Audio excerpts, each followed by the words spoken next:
நாட்டு நலப்பணி திட்ட தினம் எப்போது கொண்டாடப்படுகிறது? விடை ஆப்ஷன் சி செப்டம்பர் 24.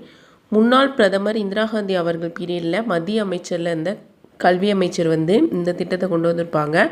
1969 நாட்டு நலப்பணி திட்டம் அப்படின்னு சொல்லி என்எஸ்எஸ் டே, வேர்ல்டு என்எஸ்எஸ் டே கொண்டு வந்திருப்பாங்க.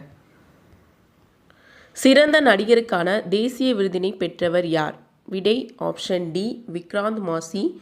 71வது தேசிய திரைப்பட விருதுகள் டெல்லியில் செப்டம்பர் 23 நடைபெற்றது.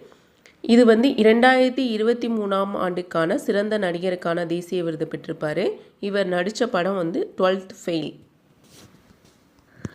கால்பந்தின் உயரிய விருதுகளில் ஒன்றான பேலன் டிஆர் என்ற விருதினை முதல் முறையாக வென்றவர் யார்? விடை ஆப்ஷன் ஏ உஸ்மேன் டெம்பரோ. இவர் பிரான்ஸ் நாட்டைச் சேர்ந்த கால்பந்தாட்ட வீரர். உலக அளவில் எத்தனை சதவீதம் பெண்கள் வேலைவாய்ப்பில் ஏஐ பாதிப்பை ஏற்படுத்தும் என ஐநா அறிவித்துள்ளது? விடை ஆப்ஷன் டி 28%. ஆண்கள் வேலைவாய்ப்பில் 21%. போக்குவரத்து பயணத்தை எளிமையாக்கும் சென்னை ஒன் செயலியை முதல்வர் எங்கு தொடங்கி வைத்தார்?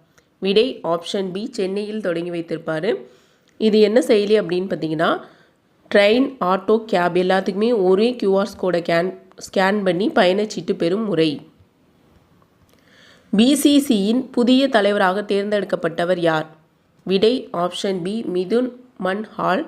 இவர் ஜம்மு காஷ்மீர் மாநிலத்தைச் சேர்ந்தவர். இவர் போட்டியின்றி தேர்ந்தெடுக்கப்பட்டிருக்கிறார். 2025 ஆண்டு உலக தடகள சாம்பியன் போட்டி எங்கு நடைபெற்று வருகிறது?